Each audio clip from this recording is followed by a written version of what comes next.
دينه مبنيا على التسليم والتخفيف على المكلفين صلاة وسلاما على عباده المصطفى صلى الله عليه وسلم عليهم أجمعين.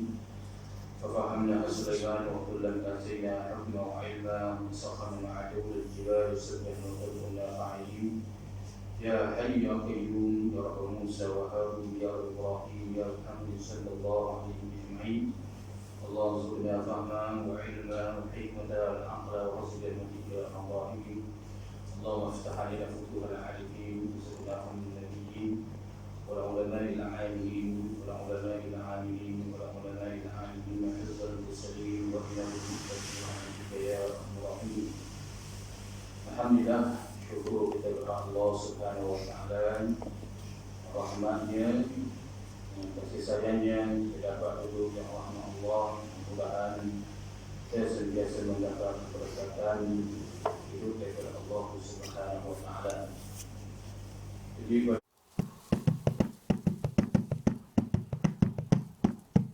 pada ini kita sambung balik, kita sambung lagi kita ini. Qala al-muallif rahimahullah taala wa nafa'ana bi 'ulumihi wa 'ulumina fid darain amin ya rabbal alamin.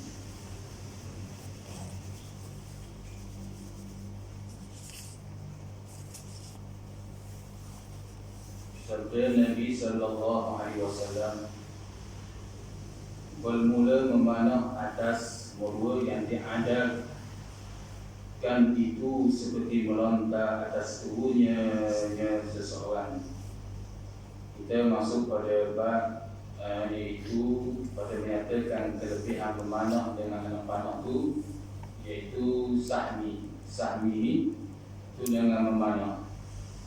Rasulullah SAW bersabda, bermula memanah atas dua, dalam kurungan itu musnad kita letak tepi itu, orang yang memilih akan anak panah, maka ia kembali kepada orang yang memanah. Maksud dalam hadis Nabi sallallahu alaihi wasallam ini, bermula memanah yang diadat itu seperti itu kita melontarkan atas tubuhnya, ini itu ada seorang, ini tubuh seseorang. Jadi kelebihan memanah ini ia merupakan sunnah Nabi sallallahu alaihi wasallam, dan dia juga yang diadabkan, yang maksud yang diadab ini yang kebiasaan kita memanah itu seperti kita melontar di atas musuh itu. Apa maksud? Yakni jikalau diri kita belajar memanah itu seperti kita melontar di atas kuil. Itu kelebihan yang disebut oleh Rasulullah SAW. Bila kita belajar memanah ni, bukan setakat kita mendapat pahala sunnah Nabi SAW saja, kita mengikut sunnah Nabi, tetapi ia seperti kita melontar di atas musuh. Diri pada memanah itu disebut oleh Rasulullah SAW kelebihan orang-orang yang memanah. Itu di antaranya sabda hadis Nabi sallallahu alaihi wasallam, barang siapa yang mengembalikan anak panah atas orang yang memanah daripada tanda seperti ada baginya dengan tiap-tiap satu padan itu pahala memerdekakan seorang hamba. Barang siapa, muttafaqun alaih.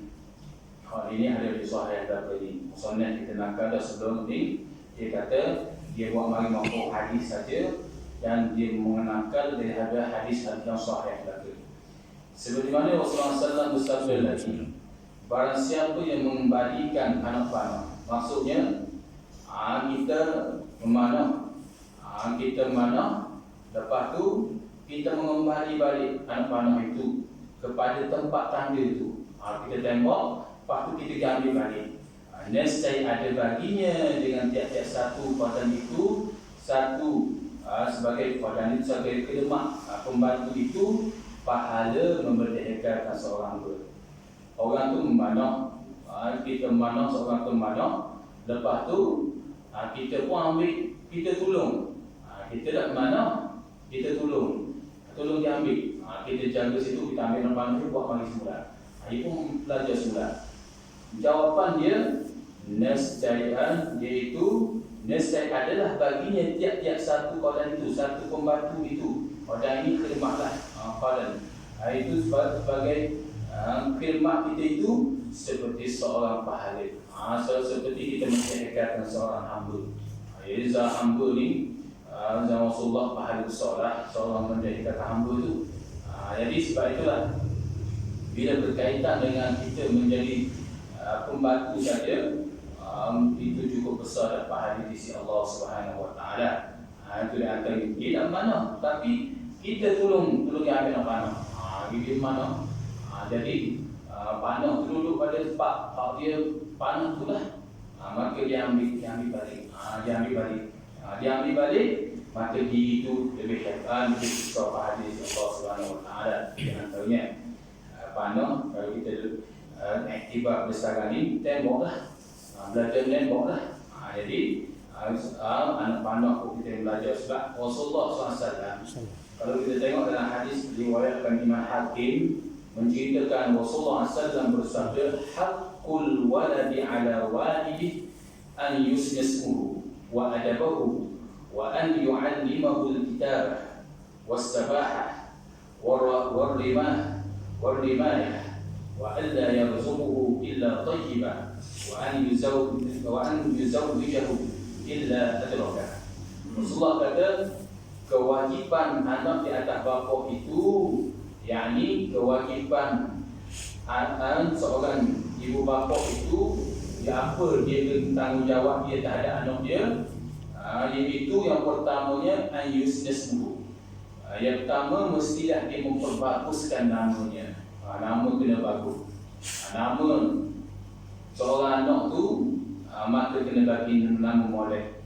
Jangan beri nama suka-suka tanpa tahu makna. Rasulullah menyatakan bila sebab apa kita disuruh memperbagukan nama, sebab di hari kiamat kelak akan dipanggil nama seorang-seorang. Hatta setengah ulama menyatakan anak yang gugur itu pun disunatkan, dinamakan. Walaupun anak itu gugur dalam kandungan, sunat juga bagi nama. Ikutlah beri nama. Pada ulama kata anak yang gugur itu diantari beri nama Abdul Rahman, Abdul Qudus, Abdul Rahim. Itu nama hamba Allah. Itu diantaranya. Jadi itu diantara disebut oleh ulama perbarukan nama. Yang keduanya wa adabahu. Tak cukup beri nama, maka disuruh dia juga diperbarukan akhlak ilmu adab dia. Jangan beri nama saja, tak cukup. Beri perbaru nama saja, tak cukup. Di antaranya juga dia kena perbarukan akhlak dia. Ajar akhlak dia. Dan dia bergaul orang macam mana, ajar akhlak yang baik pada dia. Ataupun sekurangnya tunjuk contoh kita pada dia. Waktu dia ada bersama kita, kita tunjuk akhlak dia terbaik depan kita. Kita bergaul dengan orang, hal keadaan anak kita ada tepi, cucu kita ada tepi ni, maka kita tunjuk contoh yang baik. Itu di antaranya sudah hak di atas seseorang dah. Itu tanggungjawab dah tu. Yang ketiganya wa an yu'allimahul kitabah. Dia ajarkan dia tulis menulis. Dah cukup itu lagi. Sudah dia perbarukan nama yang kedua, yang pertama. Yang kedua, ajar ilmu akhlak. Yang ketiga, dia ajar akan dia tulis menulis. Ajar nulis pula. Tulisan dongeng gini, cara ajar pula tulis menulis. Dah cukup tu lagi. Yang keempatnya was-sabahah. Dia ajar berenang. Ajar berenang pula. Berenang, cara berenang, tidur ke, berenang, macam-macam lah. Berenang ikan lumba ke, ajar pula ke. Kena belajar. Itu di antaranya. Itu di antaranya sebuah ulama seperti mana arwah Tuan Guru di Hashim. Dia ajar. Dia ajar orang murid dia berenang. Bukan berenang cara gitu saja ajar. Berenang biasa, berenang biasa saja. Cara ikan lumba berenang pun dia tahu buat gitu, naik gitu. Itu Ataupun berenang dalam tidur ke, dia saja. Banyak lagi cara-cara berenang. Orang biasa berenang dia tak pegang. Itu orang biasa, orang yang biasa berenang dia akan tahu cara berenang begini, begini, macam-macam. Menyelam pun, itu sama lah. Itu. Yang kelimanya warrimayah, iaitu belajar tembok menembok. Sama lah, panah tu. Tembok, belajar tembok. Ada pistol, iaitu walaupun panggil peluru palsu sekalipun, belajar. Tu. Walaupun tidak perlu sungguh, peluru palsu sekalipun ataupun pistol mainan tu, dia belajar. Mana tahu akan datang, akan berlaku perkara, maka orang Islam ni dia kena lengkap belaka. Ni hak menjadi pejuang belaka ni. Hak pejuang Islam kena ada belaka ni. Seorang pejuang mujahidin pada walidnya biasa dia ada belaka ni. Dia tak nama dia bagus, nama dia bagus. Dia pandai menulis, besar, dia pandai berenang, dia pernah tembok. Yang keenamnya, wa alla yarzuquhu illa thayyibah, bahawa diberi makan akan dia barang yang halal. Dia beri halal. Yang keenamnya iaitu beri makanan yang halal. Jangan makanan yang ada syubhat, makanan yang tidak baik, kan dia membentuk akhlak anak itu sendiri. Anak itu jadi baik, kata Rasulullah SAW dan hadis lain, kalau anak itu jadi buruk, jangan kamu salahkan siapa, tetapi kamu tengoklah pada diri kamu, apa yang kamu bagi makan pada dia tu.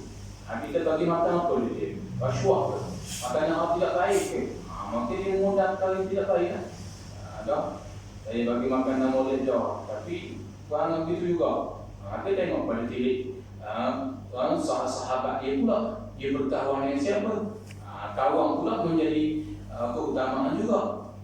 Sebab Rasulullah menyatakan agama seseorang itu duduk di atas kawan. Kalau kawan itu baik, maka baiklah. Baiklah anak tu. Itu di antaranya. Yang ketujuh hadis sekali dalam hadis Nabi SAW, hadis dikeluarkan Imam Hakim, iaitu wa an yuzawwijahu illa adrah, iaitu bahawa dikahwin akan dia apabila dia balik. Apabila dia sudah balik, maka kahwinlah dia. Nampak dia tak mudah dia ni, nampak kata ataupun nampak perkaulan baik-baik dan sebagainya, tanya modal dia. Kalau dia betul-betul nak kahwin, maka suruh dia berkahwin. Dan bila dia berkahwin itu, melainkan dia tidak cukup syarat-syaratnya. Di antaranya tengok syarat-syarat pula. Maka kalau dia sudah cukup syarat tu, maka suruh dia berkahwin atau dia balik. Itu di antaranya tunggu-tunggu. Kerana disebut SAW ini hak di atas bapa. Kalau berlaku perkara yang tidak baik, maka dibimbangi ibu bapa akan tanggung. Jadi murah dalam hadis Nabi SAW ini, murah kita iaitu warrimayah, iaitu tembok-tembok ni. Itu panah. Ini semua daripada sunnah Rasulullah SAW. Rasulullah ajar kepada kita supaya kita ni iaitu ajar kepada anak-anak dan cucu-cucu dan sebagainya bersunnah atau sunnah Rasulullah. Itu di antara disebut oleh ulama. Qala al-musannif rahimahullahu ta'ala wa nafa'ana bi'ulumihi wa 'ulumina fi ta'awuni bihamdi ya rabbal alamin. Kalau kita tengok perjuangan Islam, IC tu. Tapi sayang pula jadi lari daripada hak di belajar tu banyak, jatuh banyak bagus. Cara nembok, cara berenang, jatuh bagus. Tapi tak ikut cara hak Islam yang sebenar pula. Main sebelah orang, main cara tak ikut syariat yang sebenar pula. Tu comel je cara dia tu, dia berenang, memerangi kufar, tapi tak kena sasaran dia. Gipong habis. Ada orang Islam pun dia berenang tu mati sekali. Bukan cara begitu. Itu di antaranya. Qala al-musannif rahimahullahu ta'ala wa nafa'ana bi'ulumihi wa 'ulumina fi ad-darain amin ya rabbal alamin. Sabda hadis Nabi sallallahu alaihi wasallam, barang siapa meninggal ia akan memanah, kemudian daripada mengetahui ia barang siapa maka maka sesungguhnya meninggal ia barang siapa akan sunnahku, yakni jalananku. Barang siapa meninggal ia akan sunnahku, maka tiadalah ia barang siapa tu padaku, yakni daripada aku, daripada golongan aku. Rasulullah kata, barang siapa yang mengetahui meninggal ia akan memanah selepas dia mengetahui, dia tahu, kemudian daripada mengetahui dia tahu tak berlebihan memanah begini, dia tidak belajar, dia buat barang saja. Itu di antaranya, maka saya dia meninggal sunnahku. Itu di antaranya. Saya jangan main begitu. Itu di antaranya. Maka sukanya ulama kata, kita membagi sokong pun kepada kita. Kita membenarkan ataupun kita menggalak orang lain. Kita nak mana? Mungkin sebab musyaqqah kita ada urusan lain. Itu kita galak orang lain. Galak anak-anak, galak cucu-cucu dan sebagainya. Itu suruh belajar. Itu di antaranya. Sebab berat, sabar Rasulullah tekan supaya kita belajar memanah ni, sehingga Rasulullah kata, dia bukan jalanku. Siapa yang meninggal di mana ni, setelah dia mengetahui, selepas dia mengetahui, maka sesungguhnya bukan dia, maka tiadalah, maka sebenarnya meninggal dia akan sunnahku. Dia sunnah, tinggal sunnah Nabi. Kalau ada keluarlah, kalau kita ada kemampuan dan sebagainya, tak apa. Mana ni satu senaman juga. Bolehlah, buang kawasan rumah tu lapang situ, tak perlu jauh. Tak perlu jauh nak mana. Sini hingga kat situ. Kadang-kadang beli tempat tu maka tu belajar. Itu sunnah. Dapat pahala. Kita niat sunnah Nabi. Ingat itu semua daripada sunnah Nabi SAW. Maka kita menghidup sunnah Nabi ni, maka kalaulah kita mati, falahu ajrul syahid, kita akan mendapat pahala syahid. Kita pakai yang sunnah Nabi, hatta kita dah tahu nak pergi mana dah ni. Selain kita lihat Allah berjalan-jalan tu, maka ada masa cari tempat mana sunnah.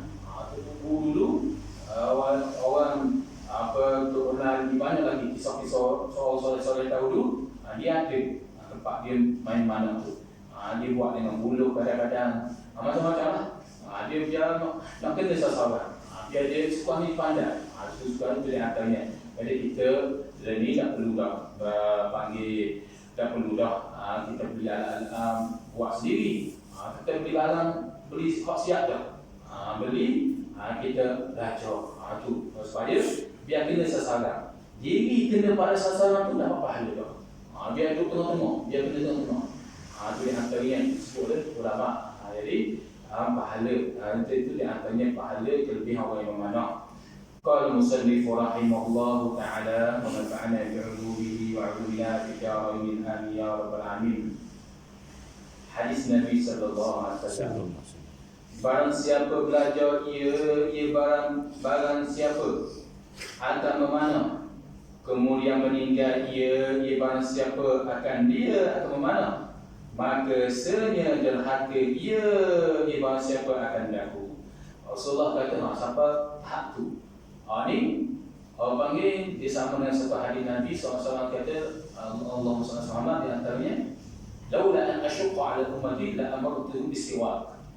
Kalaulah aku tidak memberati umatku, nescaya aku suruh umatku ni bersuci pada tiap-tiap sembahyang. Kalau umatku dia musyaqqah, sampai hak tu, maka hadis ini menunjukkan kepada kita Rasulullah mensuruh sana kita ni belajar tentang mana ni, sehingga Rasulullah sebut di sini, barang siapa dia belajar yang mana kemudian dia tinggal, maka senyap derhaka dia akan berlaku.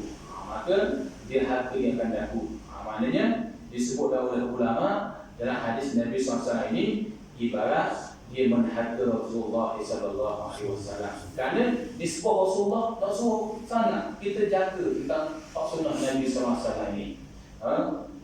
Tak ada pekerjaan lain ke?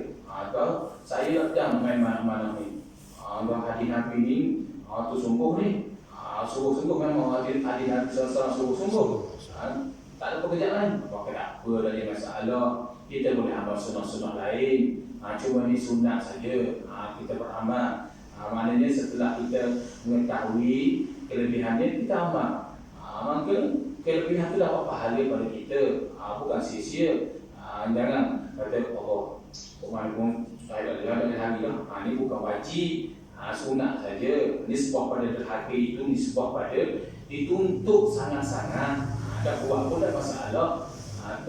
Buat dapat pahala sunat Nabi lagi, buat dapat pahala sunat lagi. Sunat lain, sunat lain. Sunat yusabu ala fi'lihi, bagi pahala sesiapa membuatnya. Sunnah ialah perjalanan Rasulullah, dapat pahala lain pula. Ada walaupun ada di kalangan ulama kata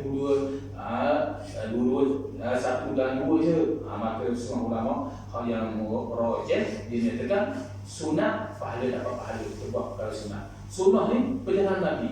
Perjalanan Nabi SAW selalu buat. Nabi SAW ajar di kalangan para sahabat, bahkan Rasulullah cukup lagi pesan di kalangan para sahabat. Rasulullah pesan pula kepada ibu bapa, bahkan menjadi tanggungjawab bagi ibu bapa, kena ajar juga cara mana. Itu di antaranya. Maknanya kalau kita tak mana pula masalah, itu sunat. Cuma nisbah makasa yang terhakik dia, yakni rugi sangat besar. Kalau rugi ayat itu sangat rugi. Setelah kita belajar dah ni, belajar cara mana, lepas tu kita tinggal, rugilah.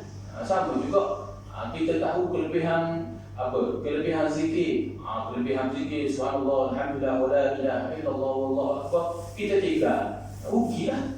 Sama juga kita tahu kelebihan selepas daripada i'tidal, sami Allahu liman hamidah rabbana lakal hamd, itu biasalah, iaitu hamdan katsiran tayyiban mubarakan fi. Rugilah. Kita tahu kelebihan tu. Rasulullah kata sampai tu 30 orang malaikat berlumba-lumba nak tulis ni pahala orang yang baca waktu tu. Maka kita tinggal, rugilah kita. Itu di antaranya disebut oleh ulama derhaka pada nisbah perkara yang sangat rugi. Kita belajar, kita tinggal. Itu. Tapi berbeza dengan Al-Quran. Al-Quran tu ulama kata dosa. Kita hafal Al-Quran, macam orang hafiz, dia hafal Al-Quran, lepas tu Al-Quran tinggal hilang begitu saja, tidak cara. Dia tak hafal lah, maka semua ulama kata dosa. Kerana dia tak ambil berat. Kalau lupa dia disebabkan dia ambil berat dah, tapi lupa juga, maka tak masalah waktu. Tapi lupa disebabkan dia lalai, maka tak boleh. Itu di antara disebut oleh para ulama. Qala musannif rahimahullah ta'ala wa nafa'ana bi'ulumihi wa 'ulumina fi darain amin ya rabbal alamin. Hadis Nabi sallallahu alaihi wasallam, barang siapa memanah ia barang siapa akan seterusnya dengan satu anak panah. Ia telah kalau kita nak potong daun merah situ boleh juga. Barang siapa memanah ia boleh ada saya mengaji dengan Tuan Wajah Rahim, disebut ia di situ. Barang siapa memanah ia barang siapa akan seteru dengan satu anak panah pada perang fisabilillah, mengenali atau tersalah ia, nescaya adalah baginya bagi orang siapa itu pahala seperti memerdekakan seorang hamba. Bayanglah besar pahala.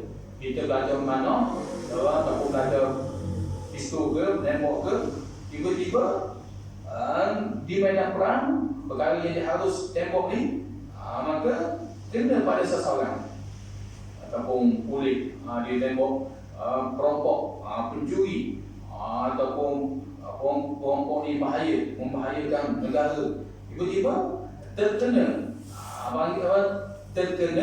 atau tersalah dia, ataupun tersalah dia tersasar orang lain, nescaya adalah baginya ni barang siapa tu pahala seperti merdekakan seorang hamba. Besar juga pahala. Dulu merdekakan seorang hamba tu besarlah pahala. Besar pahala. Berapa puluh ekor rupa. Di mahal ulama besar padilannya. Sabda Nabi sallallahu alaihi wasallam, Nabi SAW belajar olehmu akan memanah, maka senya barang yang antara tanda itu satu kebun daripada kebun syurga Allah Subhanahu wa ta'ala. Ini kelebihan memanah ni. Maksudnya kita buat suku bab kelebihan memanah ni.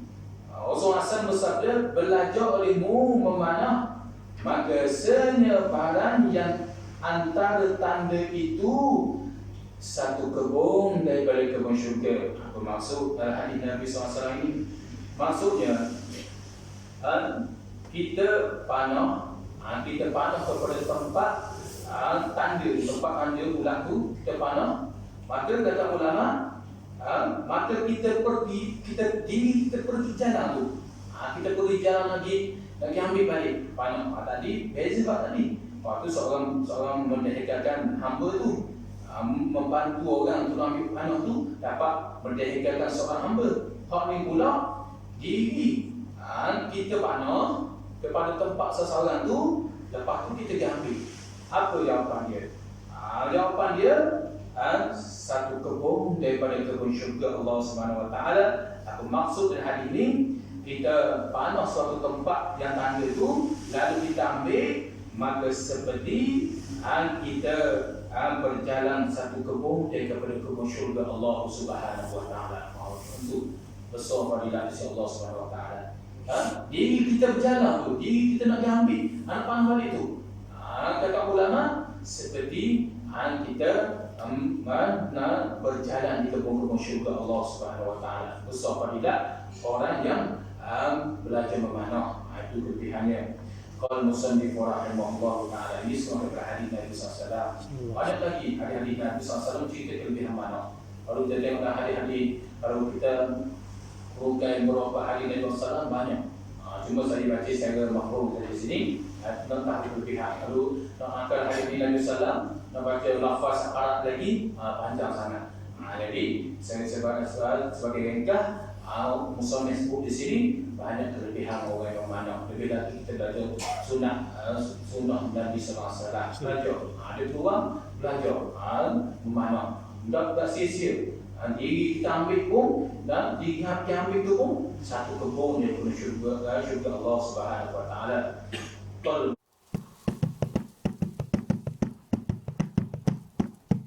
Musannif rahimahullah taala wa nafa'ana bi'ulumihi wa 'ulumina fi da'wain amin ya rabbal alamin.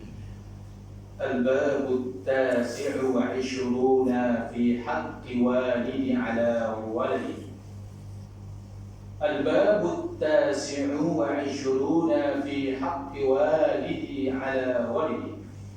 يبين والدي على الولد itu anak.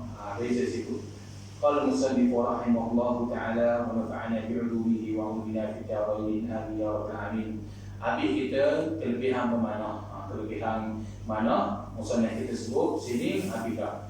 Kita masuk pada bab yang baru pula. Bermula bab yang ke-29 pada menyatakan hak bapa di atas anak. Kelebihan yang ceritanya hak di sini menyatakan hak ni hak iaitu tanggungjawab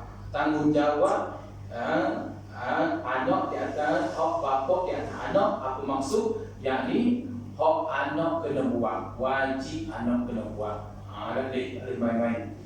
Hadis Nabi SAW, sabda Nabi SAW, ketahui olehmu bagi anak yang derhaka akan kedua ibu bapa berbuat ibadah olehmu barang yang engkau kehendak, maka jadilah engkau masuk akan syurga selama-lamanya. Nauzubillah min dzalik. Ini kita takut. Ini maksudnya ulama-ulama bila dikarang hadis, dikarang berkaitan dengan harta hadis di Nabi SAW, dalam kitab diceritakan daripada nakal-nakal ulama, banyakkan ulama dia menangis. Dia berkaitan dengan ibu bapa ni memang dia menangis. Sebab apa? Sebab hak ni tak lepas kebanyakan. Manusia satu tengok ni lah. Lebih lagi di akhir zaman.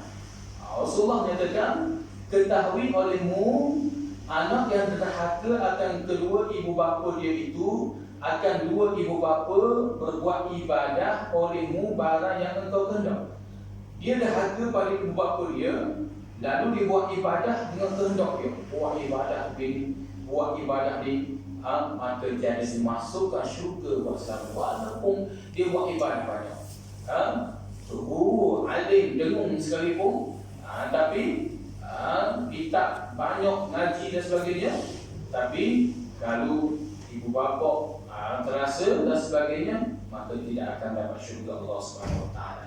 Rasulullah menyatakan redha ibu itu, redha kedua ibu bapa itu terletak di atas kedua ibu bapa dia. Dia banyak. Redha seorang imam itu di bawah redhanya makmum.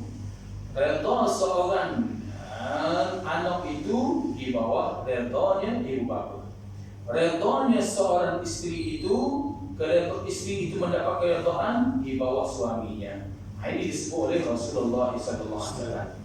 Sebab itulah disebut dalam hadis Nabi SAW ini, iaitu walaupun dia buat ibadah banyak-banyak pun, maka dia tidak akan mendapat syurga Allah SWT jika dia mendahaka kepada kedua ibu bapa dia. Itu na'udzubillah min dzalik.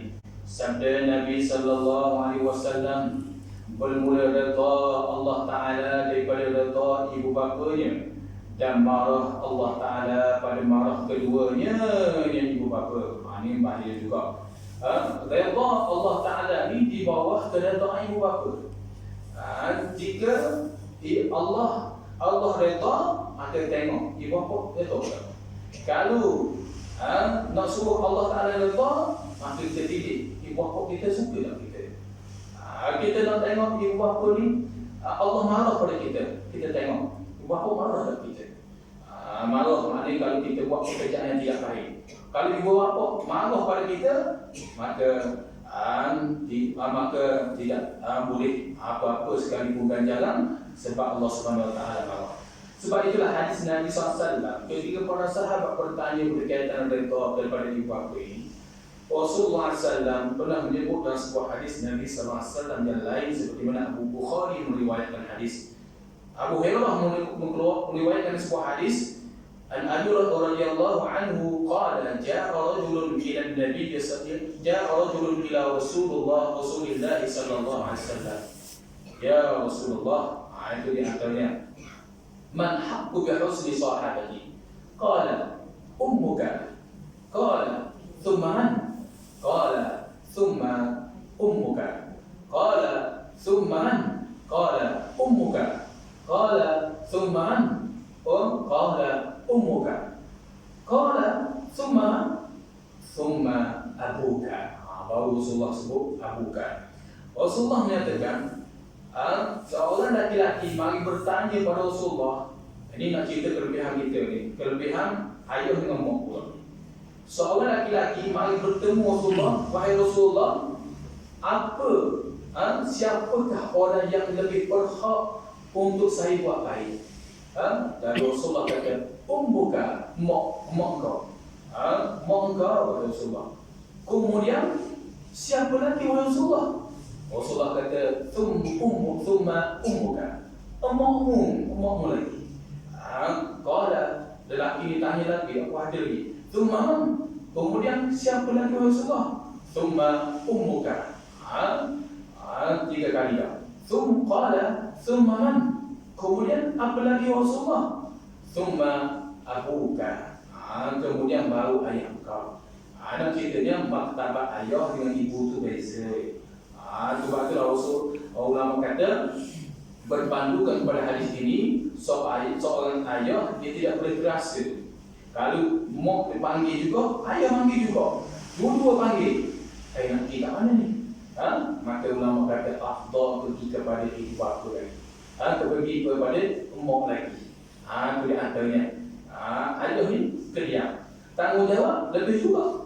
Tu dalam hadis ni, sekali dengan hadis Nabi SAW lain, Rasulullah kata, kalaulah kamu benar kasih kepada kedua ibu bapa kamu yang sudah mati, maka hendaklah kamu buat baik kepada ayah kamu yang dia kawan dia dulu. Yang siapa dulu? Dia baiknya siapa dulu? Maka buat baik kepada dia. Itu di antaranya disebut oleh Rasulullah SAW. Begitu juga dalam hadis lain yang kita berkaitan dengan lagi, ini bahaya. Na'udzubillah min dzalik. Ini pekerjaan bahaya ni.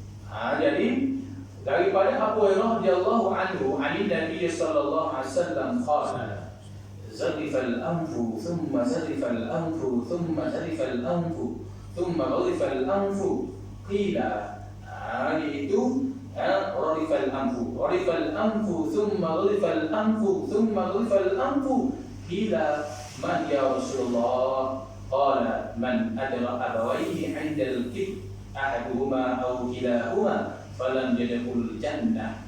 Rasulullah menyatakan, iaitu Rasulullah SAW bersabda, hina jauhlah dia, hina jauhlah dia, hina jauhlah dia. Tu para sahabat pun terkejut. Maka seorang sahabat Nabi SAW dia bangun. Dia bertanya, man ya Rasulullah, siapa yang kamu kata itu ya Rasulullah? Kamu kata hina orang tu, hendaklah kamu jauh dia, pasal kawan dengan dia. Dia hina, bukan setakat hina, pasal kawan, jauhkan dia. Siapa itu Rasulullah? Kamu sebut apa 3 kali siapa? Itu gharifal anfu thumma gharifal anfu thumma gharifal anfu. Hina jauhlah dia, hina jauhlah dia.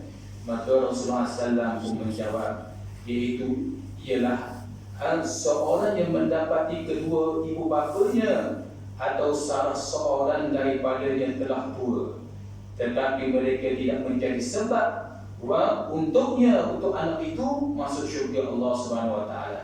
Apa maksud? Yakni sebab dia tidak berkhidmat dan tidak menggembirakan hati kedua ibu bapa dia, maka itu adalah jalan ke syurga. Tapi dia tidak buat begitu, maka dia tidak dapat syurga. Bukan setakat itu, di dunia lagi rifan, hina, anfu, dia jauhlah dia. Na'udzubillah min dzalik. Ini disebut oleh Rasulullah SAW. Rasulullah menyatakan perkara yang dihina lagi di atas dunia ni, Allah Ta'ala bala 2 perkara ni segera ada bala. Iaitu disebut oleh Imam Al-Baihaqi rahimahullahu ta'ala. Rasulullah menyatakan 2 perkara ni Allah Ta'ala segera bala di atas muka bumi ni. Mana? Yang pertama, orang yang membuat zalim pada orang. Membuat zalim, Allah Ta'ala akan segerakan bala di dunia. Yang kedua, orang yang mendahakakan kepada ibu bapa dia. Itu di antaranya. Sehingga Rasulullah menyatakan, fala taqul, Allah Ta'ala firman, fala taqul lahuma uff. Ulama menyatakan perkataan itu selembut-lembut. Allah Ta'ala sebut. Maknanya tak ada dah perkataan Allah Ta'ala sebut perkataan tu, walaupun selembut-lembut dah tu. Perkataan tu pun dah berat dah. Na'udzubillah min dzalik. Bagi setengah daripada penghuni neraka Allah SWT tidak lain tidak bukan ialah orang yang berhaka kepada kedua ibu bapa dia. Na'udzubillah min dzalik. Sebab itulah lebih lagi anak-anak lelaki. Anak lelaki, hak ni Rasulullah selalu pesan. Seorang sahabat Nabi SAW dimari bertemu Rasulullah.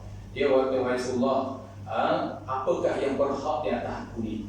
Di atas adalah perempuan itu, apakah berhak tanggungjawab dia? Maka Rasulullah kata, zawju, iaitu suaminya. Perempuan nak masuk syurga mudah. Dia taat pada suami, maka Allah Ta'ala sediakan syurga, mudah bagi dia.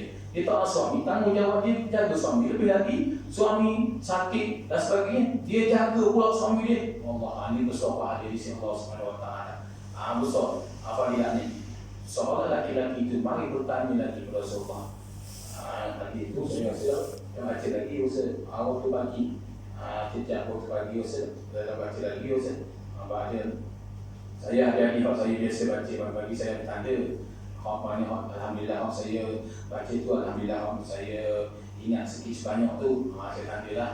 Saya rasa hari itu saya baca lagi. Hari itu yang mana seorang laki-laki mari bertanya lagi, wahai Rasulullah, apakah berhak seorang laki-laki itu? Hak tanggungjawab dia, wahai Rasulullah. Rasulullah tidak kata isterinya, tapi Rasulullah kata ibu bapa dia. Tengok. Maknanya perempuan apabila sudah berkahwin, tanggungjawab dia 100% adalah suami dia. Dan redha dia terletak di bawah suaminya. Dia mendahului suaminya, malaikat beranak, malaikat dia itu lari, malaikat rahmat lari. Itu bisa bahaya, na'udzubillah min dzalik.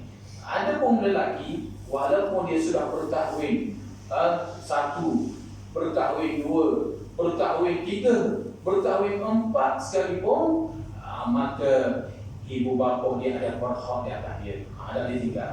Ada dia ibu itu di antara disebut oleh ulama. Tapi ada juga dia kata ni hadis Nabi SAW ni. Jadi hadis Nabi SAW kita ni, jadi saya seorang perempuan ni, seorang perempuan dia pal daripada dia. Dia pal daripada dia. Ada takut. Saya ni seorang perempuan, tanggungjawab saya. Suami saya lah. Kenapa? Abang Long lah kena cara ke ibu bapa tu. Abang Long kena cara ke ibu bapa tu. Kita ni perempuan dah tanggungjawab hak suami ni. Betul kata Rasulullah SAW, tanggungjawab satu katalah ibu bapa lelaki walaupun dia sudah berkahwin dan lepas tanggungjawab dia pada ibu bapa, betul. Tapi sebagai ihsan ni tak lagi. Maksudnya walaupun dia sudah berkahwin perempuan, sekurangnya bantulah juga sebanyak pun sekadar mampu, tak seperti lelaki itu. Itu di antaranya. Ini kadang-kadang dia salah hadis Nabi SAW. Dia kaya-raya kadang-kadang. Dia tak bagi bapa dia. Ada. Dia kaya. Dia ibu bapa dia pun orang senang juga, kaya juga. Dia tak bagi. Walaupun ibu bapa dia senang sekalipun, ada dia. Bagilah secara ihsan. Betul. Orang kata walaupun ibu bapa dia nak panggil, nak menggembirakan hati itu, iaitu walaupun dia miskin, buat cara miskin dia, bagi cara miskin dia. Dia kaya, bagi cara kaya dia. Melainkan kalau ibu bapa dia tu beri cara panggil membasir dan sebagainya, atau dia kerja lah di antaranya. Jadi nak cerita pada kita hak tanggungjawab tu. Jadi antara disebut oleh para ulama. Qala musannif rahimahullahu taala wa nafa'ana bi'ulumihi wa bina bi'ulumihi amin ya rabbal alamin. Hadis Nabi sallallahu alaihi wasallam. Berbuat baik olehmu akan ibu bapa kamu, hingga berbuat baik kamu oleh segala anak kamu. Berbuat baik olehmu akan ibu bapa kamu, hingga berbuat baik akan kamu oleh segala anak kamu. Ini Allah Ta'ala balas juga ni. Orang Rasulullah kata berbuat baik kamu pada ibu bapa kamu. Hadis berbunyi macam mana? Birru aba'akum taburru abna'akum wa'iffu an ta'iffu nisa'ukum wa man tusallifu ilaihi falam yaqbal falam yarida ala hawdi. Rasulullah kata berbuat baiklah kamu akan ibu bapa kamu, nescaya nanti anak berbuat baik pula anak kamu kepada kamu. Kita nak tahu, seorang nak tahu anak dia buat baik ke tak, anak dia cara ke tak pada dia, mudah saja. Tengok kita dulu buat baik ke tak pada ibu bapa kita. Ya, ibu bapa saya mati.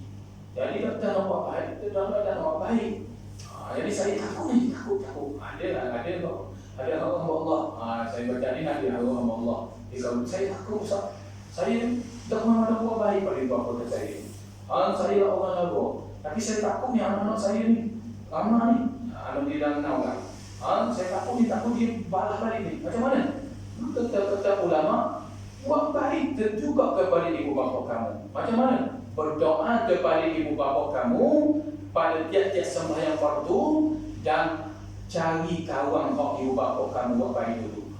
Ibu bapa kamu kawan siapa dulu? Dia baik sangat, maka buat baik. Maka tanda itu dia menggembirakan ibu bapa dia. Itu di antaranya.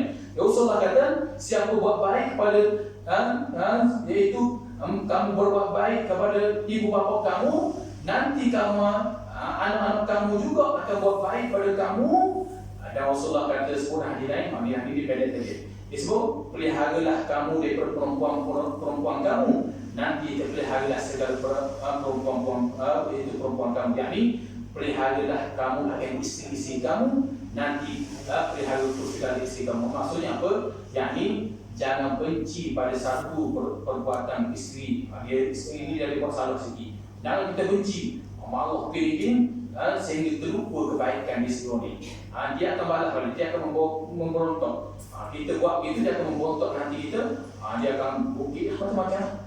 Kalau kita jaga, kita nak marah pada dia, tapi kita ingat dia ada juga kebaikan dia buat baik pada aku dulu, ada. Maka kita tahan sabar dia, termaaf dia. Maka Rasulullah kata nanti dia akan anak-anaknya, iaitu isteri ini, dia akan buat baik dia akan dipelihara daripada perkara yang tidak baik berlaku dalam rumah kamu. Itulah antaranya. Rasulullah kata barang siapa diminta uzur, diminta maaf, maka tiba-tiba dia tidak terima, maka tidaklah dia dapat minum dalam qausat Nabi sallallahu alaihi wasallam. Orang minta maaf kita tak mau terima, maka tak boleh. Orang ni tidak akan dapat minum dalam qausat Nabi sallallahu alaihi wasallam. Itu yang disebut oleh Rasulullah sallallahu alaihi wasallam. Qala musannif rahimahullah taala wa ta'ala fi 'ulumihi wa 'ulumihi fi darain an yaqra'in. Barang siapa berpagi-pagi dia dan paginya dua ibu bapa yang redha akan dia oleh keduanya, salah suatu mereka kedua dia setiap ibu kelatannya seperti syukur. Kita betul sini. Ini nanti kita bahagian ada perbahasan sikit panjang sikit lagi. Ibu bapa ni kelebihan dia ada pintu. Allah Taala sediakan pintu syurga bagi dia. Orang tua baik terima dia, pintu syurga pun terbuka. Itu kelebihan dia. Nanti kita mau kita panjang, kita akan sambung balik. Hadis Nabi SAW pada perlu bagi dia dan baginya dua waktunya berdoa dia. Dia mudah-mudahan apa yang kita dengar pada malam ini menjadi manfaat bagi diri saya juga, bagi ahli jemaah kasih semua. Mudah-mudahan kita sentiasa mendapat rahmat Allah dan kasih sayang Allah. Jadi carilah kita Allah bisa bertahan kasih kepada kita insya-Allah sampai nanti bila ketemu Allah Azza wa Jalla insya-Allah kita akan kita syurga Allah Subhanahu wa taala. Allahu a'lam. Bismillahirrahmanirrahim. يا ربنا لك الحمد كما ينبغي لجلالك في عظيم سلطانك. اللهم جمعنا هذا المحروما وتفرقنا ببعد تفرق من عصينا ولا تجعل الى فينا معنا الشقيا. اللهم الاخر كلامنا من بعيد تجينا قول لا اله الا الله لا اله الا الله محمد رسول الله بالحق. ربنا اتنا في الدنيا حسنه وفي الاخره حسنه وقنا عذاب النار. صلى الله على محمد وعلى اله وصحبه وسلم والحمد لله رب العالمين. السلام عليكم ورحمه الله تعالى وبركاته.